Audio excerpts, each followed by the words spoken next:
Good evening, everybody. Good evening, everybody. How are you guys doing? Welcome back to our show. We're so excited. We are actually just now getting off the road. We had some time to spend with the family and are excited that we are able to get back and to do this show. Very, very excited to be here. So we are live. Oh, so excited that we're here. It was an interesting trip back. We left early, dropped a friend off at the near the airport and headed on the road. And of course, as you know, when you're traveling, there is always an accident. So we ran into a lot of accidents, but we wanted to be sure that we were here to hang out with you tonight. And it is Labor Day, and many of you are probably celebrating with family and friends, and hopefully you are having a good time. And we will try to get our show going and answer some questions and to get out of the way. So question for you. So tonight we are talking about newly diagnosed diabetes, right? So newly diagnosed diabetes, 34.2 million people in the country with diabetes, 88 million with prediabetes, over around the world, 400 to 600 million people with diabetes. And so we're having people that are diagnosed all the time. So in the chat, please put in there, do you know someone who has diabetes? Yes or no? Let me pull that up here real quick. Let's see. Yes or no? Do you know someone who has diabetes? Let's see. Where is my chat window? So show all utility windows, and this should be my chat one right here. Okay, yeah. So if you know someone who has diabetes, go ahead and put that in the chat, and let us know. Yes or no? That's just a question. Yeah, yes, you do know someone. No, you don't. I am imagining that a lot of us know people that are in our circles that are diabetic. If they may not be in our, families, certainly our friends are folks that we probably know who have diabetes, because it is a huge issue. Well, if you are new to the channel, I am Dr. Dwain Woode. That's Wood with an E. The E stands for endocrinology. And we help people understand their bodies so that they could take control of their health. They can decrease and avoid complications and live healthy, fulfilling lives. That's what we do. And tonight you are on our live stream. And I actually don't see my little live button. Hold on, let me see. I'm going to pop this off for a second, guys. Hold on a minute. There we go. Yeah, there you go. So now it says live. All right, so we are live. And here is, so Monica says, yes, she knows someone that has diabetes. And let's see who else is here. Maria says, hi, Monica. Yeah, so certainly we all know someone who has diabetes. That's a huge part of what we do in our practice, in our lives. And interestingly enough, a lot of times we will see people who are out and about, and they may ask us a question, just random folks, or even people maybe at church or other people that we know will ask us questions, because it's such a big issue, and we have got to kind of get a handle on it, or we're going to have some serious issues. And we're already seeing people who have a lot of complications with their diabetes. So just a couple of housekeeping notes. If you have a question and you want us to answer that question, please go ahead and put that question in the chat box, and put a Q in front of it. And I will see those, and then I'll answer those as we go. Okay, we will answer those as we go. So put a Q in front of it, and then we'll be sure to get to those. We are, we talk about understanding the body and being healthy. And one of the things I want to say, and I took some pictures.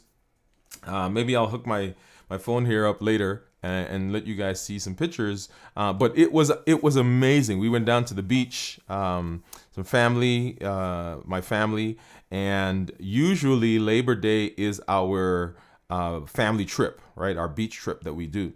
And we went down there. We were able to get in the sand. We spent, I think one day we spent maybe 3 or 4 hours just in the water. I don't think. Well, no, we 2.5 hours maybe, and we went in the water and we didn't come out of the water for a couple hours, and so that was amazing to just be out there. And really, we were just sitting in the water, or standing, or floating, or throwing water at each other, and floating, and just talking. Right, so that was our space. That was our space to just hang out with each other and talk.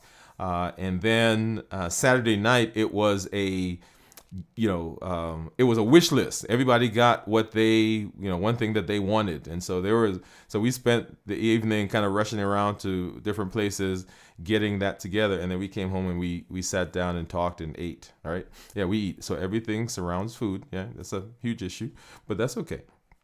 All right. So yes, so that's what we'll do. So once again, if you've got questions, put those with a Q. And the reason I wanted to talk about our trip is that, we spend time talking about understanding the body, taking charge of our lives and of our health so we can avoid complications and live healthy, fulfilling lives. And a part of that is taking time to rejuvenate, recoup, to spend time with family, to connect, to commune with nature. And we'll be doing a show on those types of things. If you do have a specific thing that you want us to cover in our show, go ahead and put those in the comments, and we'll be sure to do that, or look at that for the future. Okay, so diabetes, right? So diabetes mellitus, and we say mellitus compared to insipidus. So diabetes insipidus. Monica says, "Hey, Maria." Maria says, "Hey, Monica." And we say diabetes insipidus or diabetes mellitus because we want to contrast that with diabetes insipidus, which is a different disease process. And there are several types of diabetes that we can talk about. The main two are type 1 diabetes and type 2 diabetes. And we did a video. Oh, I'm not even sure when now. So go back, and if you look, we'll put a card up above so you can get that. And I think it's in the playlist, what you need to know about diabetes. I think that's what it's called. But you can go back and look at that. And it talks, there are several videos in there on diabetes. And you can look at that. But we'll put a card in this video. And so type 1 and type 2 diabetes are the most common types, but there are others. We won't spend time necessarily differentiated those, but we'll talk about type 1 and type 2 here briefly. So type 1 diabetes is a diabetes where we think the pancreatic cells are being destroyed because of an autoimmune process, right? So the body's immune system, for some reason, begins destroying those cells. And because it's destroying the cells, and specifically the beta cells that are in the pancreas, so beta cells make the insulin. And so if those beta cells are destroyed, the amount of insulin that someone makes actually goes down significantly, essentially zero is what we think. You can still get someone who has a C-peptide, which is a marker that will sometimes be slightly elevated or not elevated, but higher. And a lot of times people will think that they are not a type 1 diabetic, but so type 1 diabetic, the pancreatic cells, the beta cells are being destroyed. And so as a result, that person becomes insulin requiring almost immediately. There is something called the honeymoon period, which happens during the first year. And during that time, a lot of those people can go on to not need insulin, but ultimately they do need insulin. So that's type 1 diabetes. Type 1 diabetes also has a genetic component, and we call this the 2-hit theory. And we believe that someone has a genetic predisposition to having type 1 diabetes. That is in their genetics, in their genes, that's there. And then there is some environmental component to that. And we think it's an infection, most likely a viral infection that happens. And then those people go on to become, to have type 1 diabetes. And so a phrase that I'd like, and when I was training, we tried, or they taught us not to identify the disease with the person, right? And so we want to try to do that here. And so a lot of times we'll say a diabetic, right? A person is a diabetic. What I'd like for us to begin saying is a person lives with diabetes, okay? They live, because the disease does not define the person, right? And it seems like a minor point, but I'll tell you, there is so much language and mental concepts that we have that sometimes makes it more challenging, or makes it interesting for people to be able to live with diabetes. So, right? So we live with diabetes. We are not a diabetic. And then and then we get to type 2 diabetes. And so type 2 diabetes is a diabetes that is mostly based on insulin resistance. And what does that mean? It means that the body does make insulin, but the amount of insulin that is being made is not appropriate or not sufficient for the requirements of the body, right? It also has a genetic component, and also has an environmental component. We think the genetic component, just like type 1s, it is in their genes. And then there is an environmental component, and we believe that is diet, exercise, so lifestyle, right? That's the phrase that we put there. So lifestyle. And so those are basically the two types of diabetes. There is gestational, there is medication induced, there's no data, as we mentioned in one of our videos before, but those are our typical types. Okay. All right. And so so now that we have a sense of those, the issue that we have is that the diabetes is becoming such a big problem that we are seeing a lot of complications. Now, diabetes is the most common cause of dialysis requiring kidney failure. It is the most common cause of blindness, other than people who are born with blindness or trauma. It is the most common cause of traumatic limb amputation, right? So those are the three things. So nephropathy, kidneys; neuropathy, the feet and hands, arms, toes; and then retinopathy. So that's the vision, right? So those are the big things. All right. So let's see. Why don't we see if we can grab a couple questions here. What do we have? Let's see if we can. Oops. All right. Let's make a little change here. Hold on a second, guys. Let me grab these real quick. And there we go. But so those are diabetes. And once again, if you have questions, make sure you put that in the comment with a Q in front of it, while I try to get these other questions pulled up. And so these are common questions that people will ask about diabetes. So let's get rid of this one, and that one, and that one. And here we are.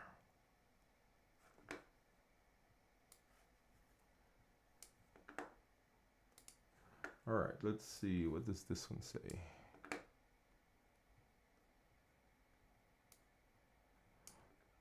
Can you guys read that? How do I know if my diabetes is getting worse? How do I know if my diabetes is getting worse?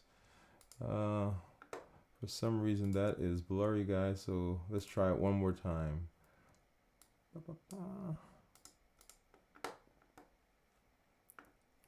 All right. So how do I know, while I answer why this is coming down, how do I know if my diabetes is getting worse? So that is an interesting question. So the marker of control has for a long time been something called the hemoglobin A1C, right? And it is a glycosylated hemoglobin. And the way I kind of describe hemoglobin to people is that your body is producing cells. I'm trying to get these questions as well. Your body's producing cells over time. And those cells, as they come out, they are fresh, right? So brand new cells. And when they go through the body, you could think of them as aging, and the cells have different lengths of time that they live. Red cells, 90 to 120 days. And as they move through the bloodstream, they pick up different things that may be in the blood. Okay?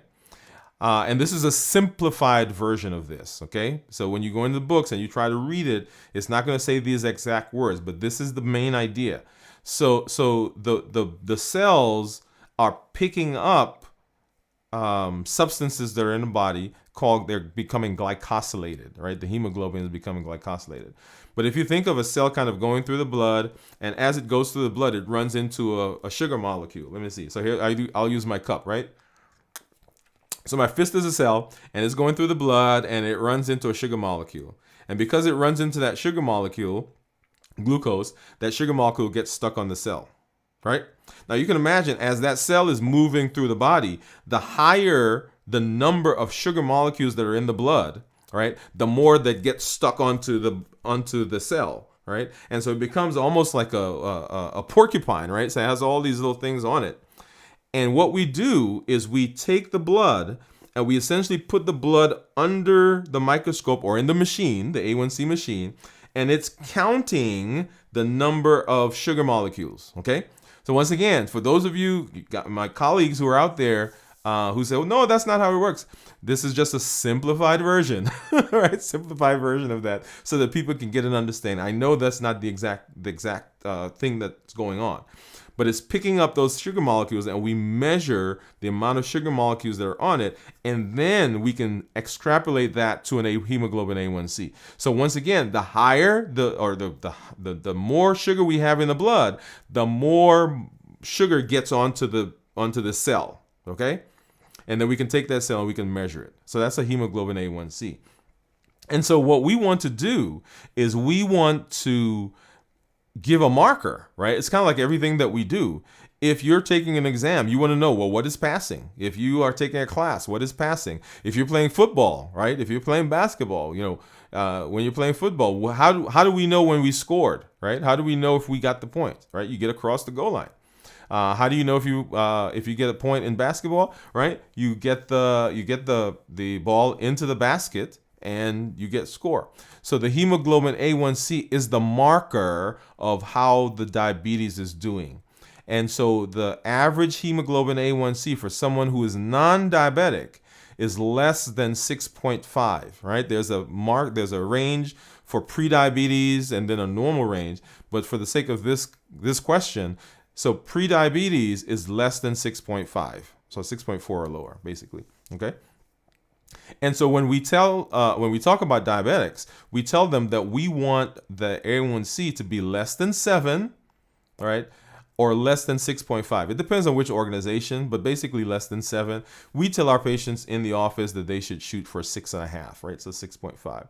So how do we know if our diabetes is getting worse, right? If that A1C creeps up above 7 and above, or we're getting better if the A1C gets lower, right? So that's our marker. So that's a very good question. I like that one. Okay. So let's see. Maria says it's blurry. All right. So let's see if we can. Is that better?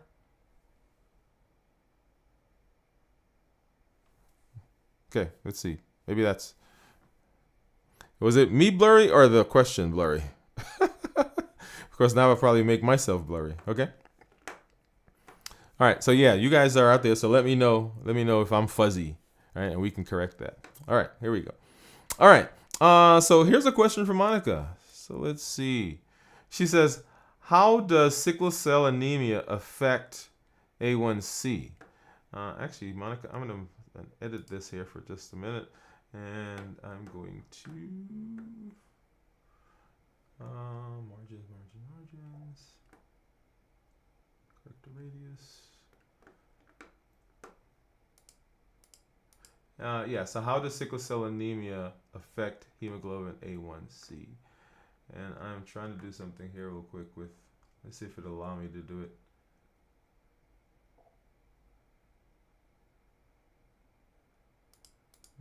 So we'll leave that as is. Okay, there we go. Save. Okay, so we put Monica's question back up again. Okay, so Maria said that was, she said it's clear now. Okay, good. Talking about the question. All right. So hemoglobin A1C, right? So just remember what I just described in terms of hemoglobin A1C. So this cell is kind of running through the blood, and it becomes glycosylated. The hemoglobin does become glycosylated because it's picking up these sugar molecules, basically. Okay. So you can imagine that if someone has a disease process where the cells are either turning over more quickly or they're not turning over as quickly, then you can affect the hemoglobin, right? So the A1C, because the faster the cells are being turned over, the less ability we have to essentially measure those cells, the amount of sugar that's on them over time. And so you can get a hemoglobin A1C that may be slower than it actually is because those cells are being turned over. And this actually we see, and Monica, I'm going to add on to that question. We see this a lot for patients who may have blood transfusions. Because remember, we're measuring the blood sugar or the sugar that's on a cell that's floating through that person's blood. So if I take a person who has a high hemoglobin A1C, because they've got a lot of sugar in their blood, and I add to that someone's blood that does not have a lot of sugar, right? And those cells are not heavily glycosylated. And then I take those cells and I put them in the machine. What the machine is going to do is just take an average, right? Because it's getting some of your original cells and it's getting some of the cells for the person whose blood you're getting the transfusion from. And so we can get an indication of a hemoglobin A1C that may not be totally accurate. Okay, so very, very good question. I like that one. Monica, love that question. Woohoo. Let me see. I'm going to give you, where's my sound? I'm going to give her an applause for that one. All right. Let's see. And I'm going to, let's see, how could I?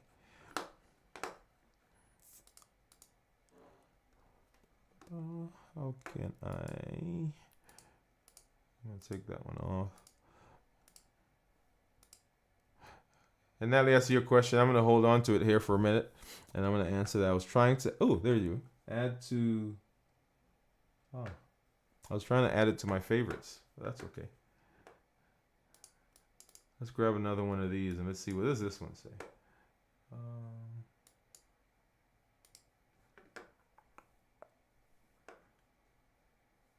Okay, let's get rid of that. Yeah, let's go ahead and answer Natalie's question. Should I follow a low-carb diet if I have diabetes? I love it. You guys are just on the ball tonight. And that's actually a good question. We're going to be doing a show on diets. Okay? If that's something you think you're interested in, go ahead and put yes in the comments, right? So we're going to be doing a show on diets. And also one specifically on intermittent fasting. All right. So we're gonna be doing a couple of shows there. And once again, if there are other things that you want us to comment on or other things you want us to do, go ahead and add those to the comments, and we will be sure to kind of take a look at those and get to them. Okay. Let's get this transparency here.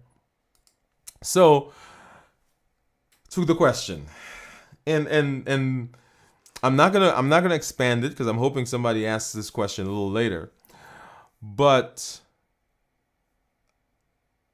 what we want to think of diabetes as, and I've paused there for a minute because I'm trying to get this thought. So diabetes, a lot of people think that diabetes is a sugar problem. And it's not really a sugar problem. Now, the complications that we see for diabetes occur because that sugar is elevated, right? So high glucose. So we see that. And that is an issue. But diabetes, I would like us to begin thinking of diabetes as an energy slash insulin issue. Energy and insulin. And what do I mean by that? So your body uses sugar, glucose, as a form of energy.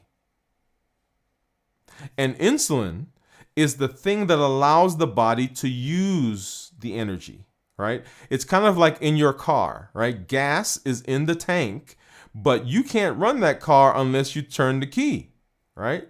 I mean, unless you got some wires put together and you put it on the hill and it's a stick shift and you pop it when you go down. Okay, that's a whole nother story, right? How did that come to my mind? Anyway, right? So you can do that.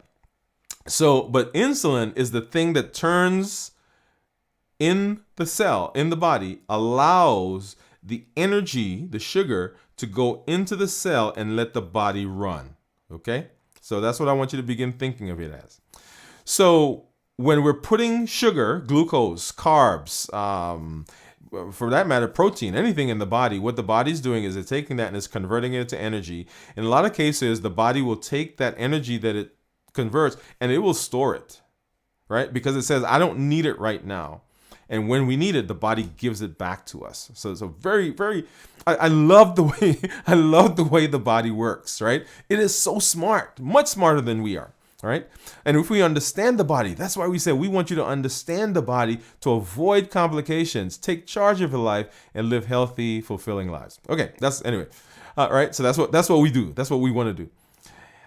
So when we talk about sugar and when we talk about carbs, if we have a situation where we are just putting energy into the body, right? You can imagine your car and you stand at the gas station and you got the hose in the tank and you've got it held and you're just pouring gas, right? And remember, in the old days, the gas tanks, they didn't cut off, right? You can pour as much as you want. But nowadays, they smell they see the fumes or the pressure. I think that's what it does. Somebody, if you know that, you can put it in the comments, and that it turns off, right? But you can still go back and you can put the hose back in the tank and you can put some more gas. Now, what happens if you put too much gas? That's right, it flows over. Okay, and a lot of times what we're doing is we're causing the body to basically flow over. We keep putting energy in the body that the body's not able to use, right?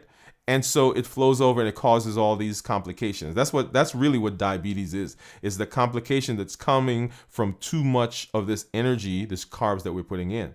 So what a lot of people have said is, if we decrease the amount of sugar, carbs that we put in, we don't run into the situation where we're causing it to flow over, and so we don't have a problem. And so, Natalie, that's the idea behind the low carb diet. And I will say that a low carb diet can help diabetes. Do you have to eat a low carb diet? No. Okay. Now, there are some other things that go along with carbs that can cause us issues, right? But let's assume that, your blood sugar is 100 and you are diabetic. And, you're walking by your favorite cookie place and you say, you know what? I see a cookie in there that I want to eat. All right. Now, we're not talking about whether you should or shouldn't eat the cookie. That's a whole nother story, right? How can you eat that cookie and still maintain good blood sugar?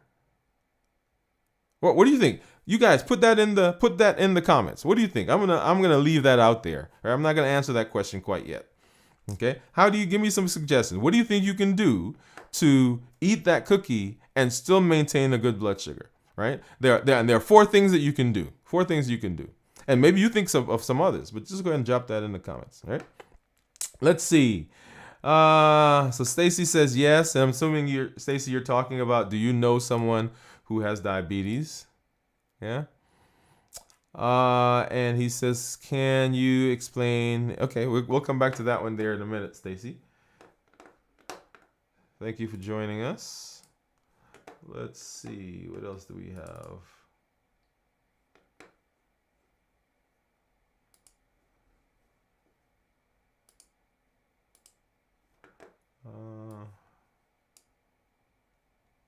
What's this question? All right. Okay, let's see. It says, when a patient is first diagnosed with type 2 diabetes, what is the best first line of treatment for this chronic disease? Oh, that's a very good one. Um, and see, you guys are asking some of my favorite questions, right? Because I love answering these questions because they're so, if people understood these questions that you guys are asking. Now, I'm not going to say the diabetes is going to be easy to manage, right? But it won't cause as much distress. And in fact, if we follow some of the principles, this whole idea of energy, right? Energy and for sugar and insulin. I'm not going to use the word, but you'll hear a lot of people talk about reversing diabetes. Reversing diabetes. That's what they're talking about. How do we manage those things, those ideas, those concepts, so that we begin getting blood sugars that are more in the normal range? Now, and once again, let me say that for type 1 diabetes, people who live with type 1 diabetes, all right, that is an insulin depletion, right? Those cells are being destroyed, and so they do not have insulin. So for them, it's a little different, right? So they do require insulin. They have to have insulin. We've not gotten to the point yet where we have discovered how to treat those patients without insulin. So once again, if you're listening, type 1 diabetes is an insulin requiring disease. Type 2 diabetes, there's some other things that we can do. Okay, so insulin what was the question? See, I forgot my question. Let's put it back up here. Okay, so patient, what's the best first line treatment is what the question was. So the first line treatment for any diabetic that walks into our office or who contacts us, the very first treatment that we talk to them about is lifestyle management.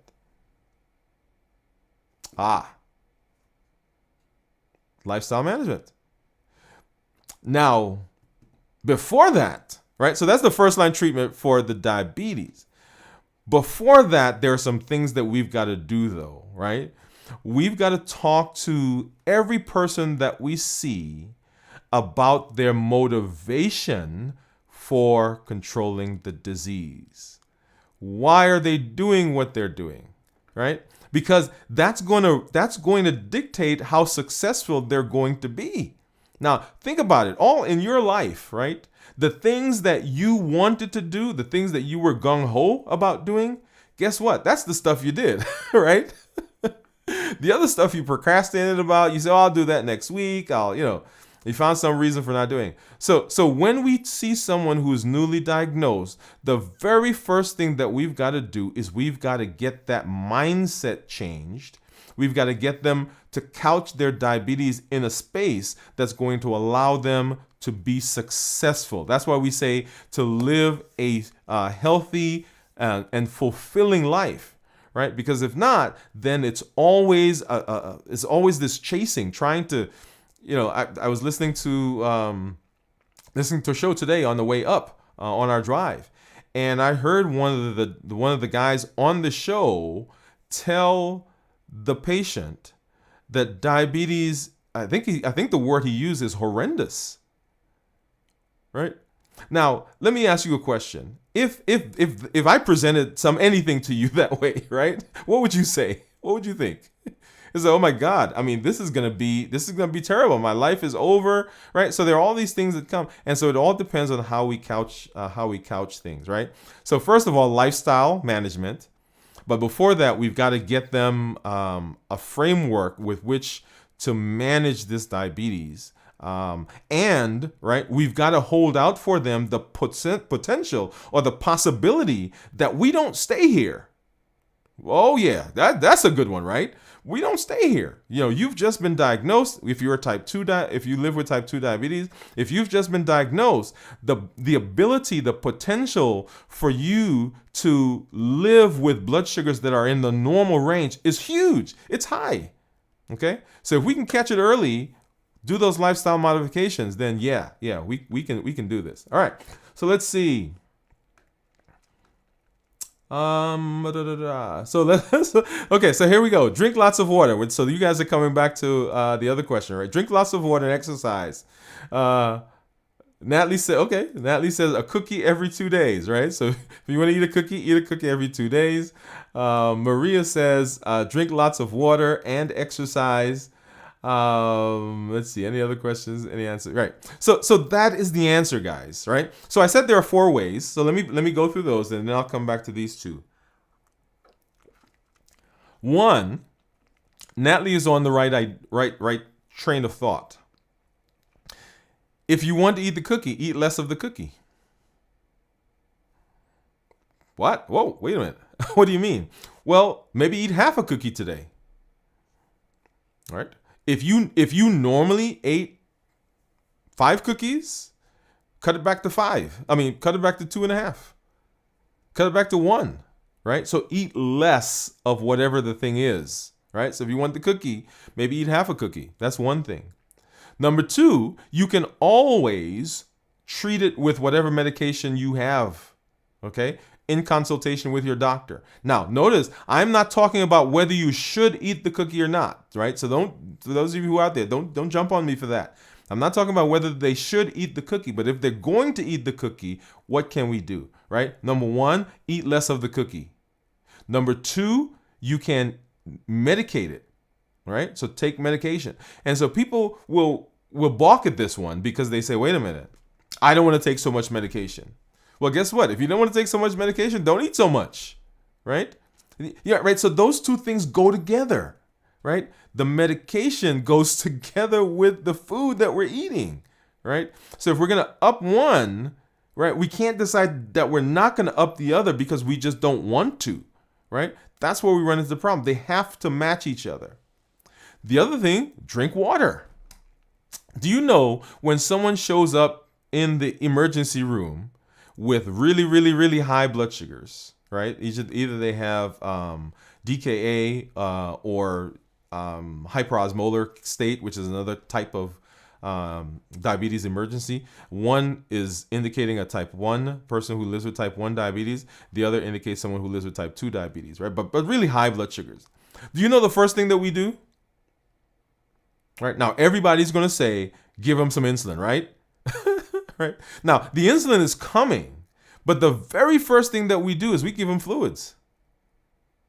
And I have seen, now it didn't solve the DKA, right? But I've seen blood sugars drop significantly with just hydration, right? So if you want to eat the cookie, guess what? Drink some water. And we're not talking about the water that you drank. You know, everybody says, "Oh, I'm gonna drink 8 ounces or 8 glasses of water a day." No, did you drink water for the cookie that you're about to eat, not the 8 ounces that you have in your regular day, right? Because remember, the cookie is extra, right? So did you drink extra water for the cookie? And then the last one is exercise, right? How do we get rid of energy that we're putting in the body? Exercise. And if you exercise it away, that's one way of being able to eat more, right? But we don't think about that. If you want to eat some more, exercise more. And if you're balancing those out, beautiful, beautiful, excellent, excellent. All right. Drink lots of water. Let's see. What if cookies, what did she say? She said, what if cookies are tagged as diabetes cookies or keto cookies? Can I eat it normally? Oh, wow. So, let's see. How do I get this one? This, I think this is a point that confuses a lot of people, right? Because they go to the store, and we may need to do a show on shopping. Maybe we'll bring some things up. Take you on a shopping trip, go to one of the local stores here, and just film from there on how to begin looking at some of the things that we're eating. But when something says sugar-free, right, what we want to make sure that we're looking at is we want to look at the carbs that are in that package. And even sometimes some other sugars, some hidden sugars, right? So carbs. So a sugar-free cookie, sugar-free, meaning that they didn't put any artificial sweeteners in it, right? But the cookie is made from what, usually? Some wheat product, right? Flour is in there. Unless it's, made from, can they make a corn cookie? I suppose. But usually it's not corn, right? It is made from some wheat product, right? And what does wheat turn into when it gets into your body? Wheat turns into, that's right, it's a carb. It turns into glucose, right? So the sugar-free cookie still will cause blood sugars to go up, right? Now, they didn't add any extra sugar in there, so that's a good thing. But some people, like I've had people come to the office and I say, hey, what are you eating? I say, oh, I'm doing a good job because I'm eating sugar-free cookies. And say, well, how many are you eating? Well, the whole box, right? Because it's sugar-free. Why not? But no, you can't do that. Sugar-free. It still has carbs in there. All right, so let's go back here and let's grab Stacy's question. And Stacy says, can you explain insulin resistance?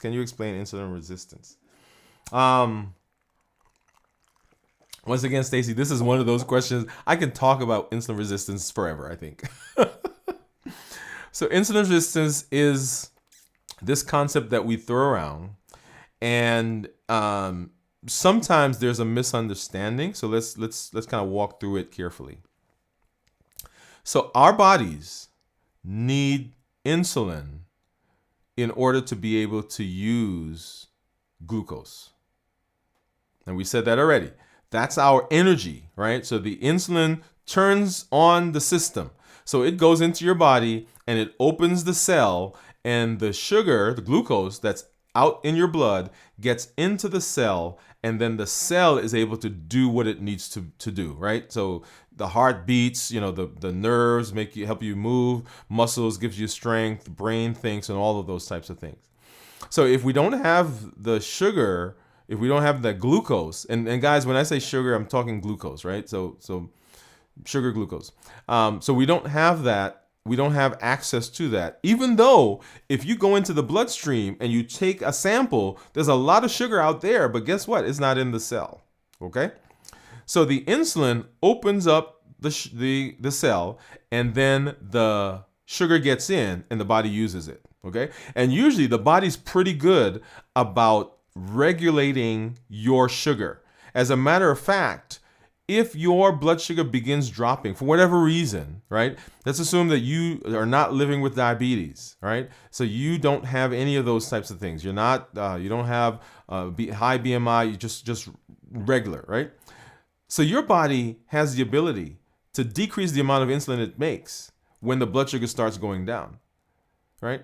So if, let's assume that you are, I'm gonna pick fasting for a minute, or you've heard these guys, or gals, they go out and they get lost on the trail somewhere, right? And they find them later on, and they're alive, right? Let's assume this not been forever and ever and ever, but say they've been out there a couple of days, right? If you check their blood sugars are most likely in their normal range, right? Because the body has the ability to give you the energy when you need it because you ate a couple of days ago. And so when the body's giving you glucose and the blood sugar begins to rise, the body gives you more insulin. And if you're not eating and the blood sugar begins to fall, the body decreases the amount of insulin it makes. So it's able to respond to that, okay? So here's the body, and the body sees all of this sugar outside. And it knows it needs to get the sugar inside the cell. So what does it do? It makes more insulin, right? And for a while, the amount of insulin that it makes is appropriate for the sugar. So your blood sugar doesn't change. And you never know. And the body sees, hey, now the blood sugar is getting higher because maybe we put on some weight, maybe we're eating some more things, and the blood sugar gets higher. So the body makes more insulin. And the blood sugar stays normal. And the body keeps doing that every time the sugar gets higher than normal or attempts to get higher than normal. The body produces more insulin to be able to manage the sugar. And insulin resistance comes in, right? So at the point where either the body is not able to make anymore, right? So you need 30 units of insulin, the body could only make 29. Or the amount of insulin that it's making is not effective. Now, why does that happen? Well, the body doesn't like excesses, right? Yeah, I'm telling you, the body doesn't like excesses. So as it sees the insulin getting higher and higher and higher, the keys, right? The keyholes that are in the cell, and maybe there are usually 5 keyholes in the cell, and that insulin can go into any one of those. The body says, wait a minute, I don't like how this feels. So it takes some of the keyholes out of the cell. So when there used to be 5, now there are 3. And so in order to open that cell, maybe you got to produce more insulin to get it to work. So it is a case where the insulin is not effective. And that's what insulin resistance, and that's a simplified version, once again, for you, Stacy. Very good question, though. I love it. Love it. Let's see.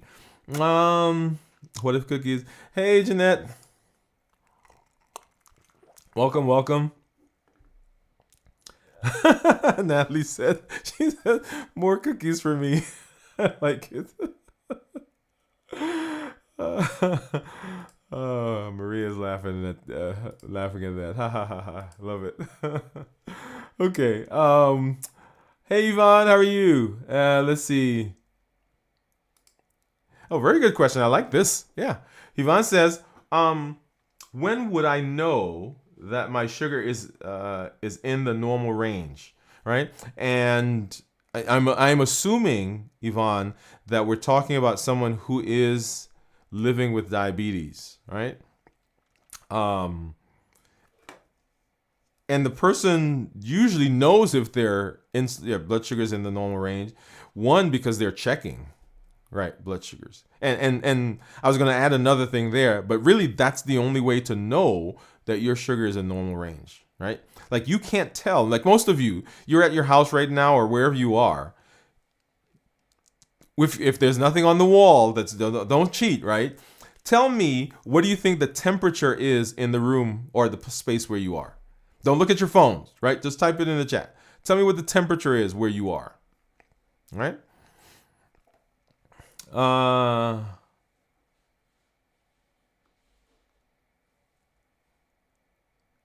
Jesse.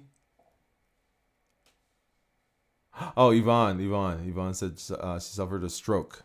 Oh, that's right, Yvonne. You were on last week. I think we did answer a question for you related to that.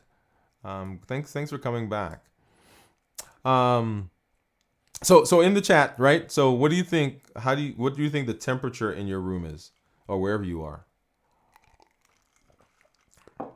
So I'm thinking right now, because this room where I am is probably the warmest. It's not hot. It's probably the warmest room in our house, right? I keep meaning to we're gonna put a fan up here somewhere, but there's air conditioning. Your air conditioning is right here, but because of all the equipment that I have, right, the lights and so forth, and that's why you see kind of shiny right there. But because of that, it's kind of warm in this room, and I think it's maybe 90. Well, maybe not that hot. Maybe 85 degrees in here. Right. So Yvonne says 27. Stacy says 73 where he is. Natalie says 75 where she is. All right. 27, I think. So I think Maria is using Celsius. Yeah, very good. So. But I'm going to tell you that you may think that's what it is, and some of you may actually be correct that is the temperature where you are, right? But you can't know for sure without using a thermometer. And the same thing for blood sugars. People say they can tell what it is, they can feel what it is, but you can't know for sure unless you are checking blood sugars, either with a glucose meter or with a continuous glucose monitor, okay? In the old days, we used to dip urine and do reactions and so forth, look at colors. But now, the standard of care is the glucometer or glucose meter, and we are seeing more and more that we are getting to where the continuous glucose monitor is becoming huge, right? And so I'm hoping that one day that becomes the standard of care, or something even better than that. But that would be a way of telling. And just to put some numbers for those of you who may want to know, the glucose level that we want your blood sugars to be at. For someone who is non-diabetic, who's not living with diabetes, their glucose levels can go anywhere from 60 up to 99, right? And that is considered normal. A pre-diabetic is from 100 to 125. And then when we diagnose someone as having diabetes, then it's 126 or higher. So those are normal numbers. For someone who's living with diabetes, as we tell them what to shoot for, I usually tell my patients that I want their morning blood sugars, their fasting blood sugars, to be between 100 and 120. Now listen to me. Your doctor may tell you something else, and that's okay, right? I want you to follow what your doctor's telling you. If you read a lot of the papers, they'll say 70 or 80 to 180, right? So 80 to 180 is what they want blood sugars to be in. And now the reason I choose 100 is in the morning, a lot of people are getting up and they're going to work, right? Yeah. So they're getting up and they're getting dressed and they're going about their business. A lot of people don't eat breakfast. And a lot of people take medications for diabetes. And so if your blood sugar is lower than 100 and you get in the car and you start driving and you've not eaten, the potential for the blood sugar to continue dropping, right, is higher. But if it's 100 or higher, if it drops, then we don't get into as much of an issue. And the reason I choose 120 is that that's a really nice number, 100 to 120. I don't want people to have blood sugars in the morning of 180. Okay. Now, that's with the caveat. There are certain patients who, because of other issues, right, whether they are elderly, maybe they've had problems with low blood sugars, maybe they've had a stroke, right? Maybe they have other things that are comorbidities that are there, and we want to keep their blood sugars a little higher. And we have patients like that where their blood sugars, we allow them to get higher. So, okay. Good question, though. Good question. Let's see. Let's do this one. Jeanette says, I am no diabetic. How do I check my sugar? Right. So if you are not a diabetic, very good question, by the way, Yvonne. Let me say that first. You guys like my cup? This is my dad.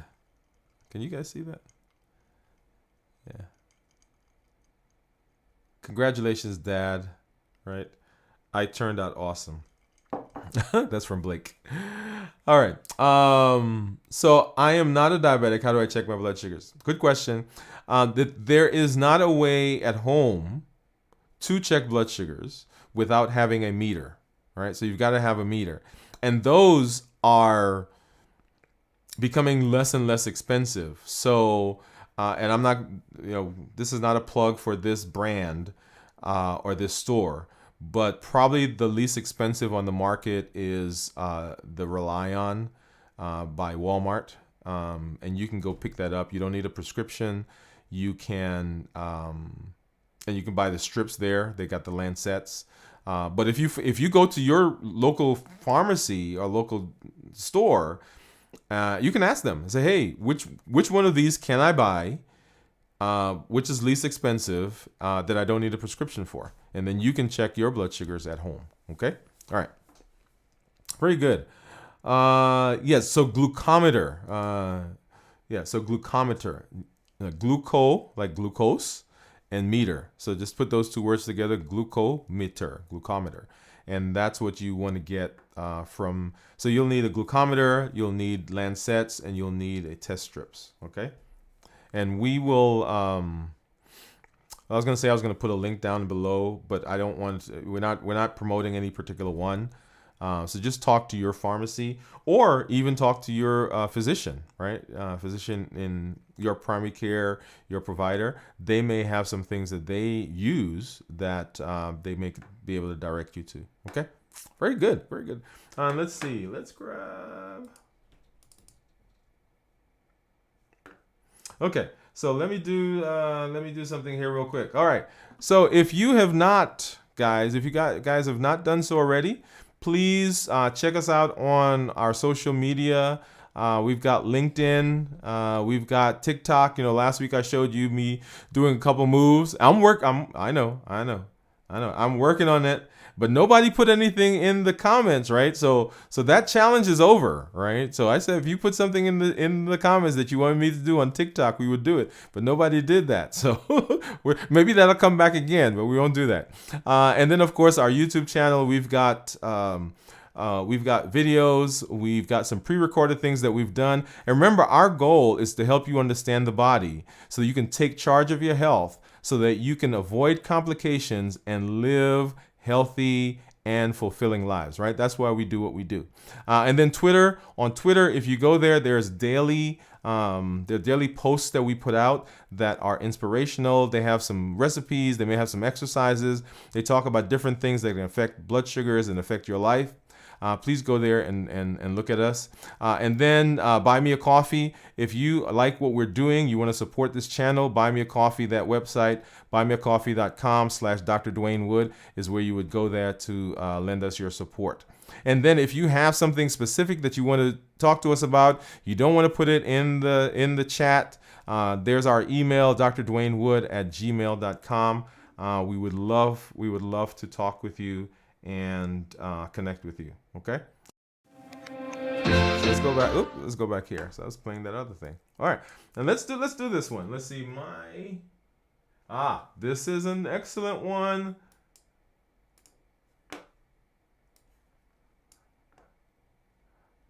All right. So it says my vision is blurry even with glasses. Right. A1C was 11.6. I'm overweight and I'm so scared and overwhelmed. Don't know how should I start? Okay. So several things in this question. So I'm going to put it off to the side here and pull it up so I can still see it, but I want to go ahead and answer this and have you guys have a clear vision of me. Okay. So there are several things that come up here. Number one, so let's do a quick run through. So people who are living with diabetes, who are just now diagnosed, I want you to know that the management of diabetes is not a sprint. It's not a sprint, right? And there's a thing I was thinking about as I was coming up. So let me go ahead and pull that up here on my phone. So I was preparing for this and talking with the wife. She said, "It's not a sprint. It's a journey of self-discovery." It's a journey of self-discovery. So there's so many things that you will learn about yourself as you begin managing your diabetes. I know for a lot of you, it can be a scary time, but you are not alone. Let me say that. You are not alone. There are so many people that are out here who have been where you are, who are willing to help. There are support groups, right? We've got this channel. We are going to be doing videos, pre-recorded videos. We're going to have some other things that are coming up that we're going to tell you about. So so keep listening for us, right? But there's a community out here that helps. One of the things, and it mentions vision. So as your blood sugars get better, as they change, the vision can become blurry. And the reason for that is, remember that the sugar, the glucose, right, gets into the lenses and they swell and they shrink. And so as they change, the vision changes. And it can be a scary time because all of a sudden you're looking and you can't see as clearly as you did before. Okay? But the first thing to do is talk to your provider, let them know what's going on, and they can direct you. And make sure that you get in to see someone in one of the eye doctors. All right, guys. So it's coming on for the top of the hour. Thank you guys so much for being here. We are so excited that you're here. Once again, this is Dr. Dwain Woode from Diabetes and Endocrine Wellness Center and the Light Away, educating the public for a better you. And let's get some music here.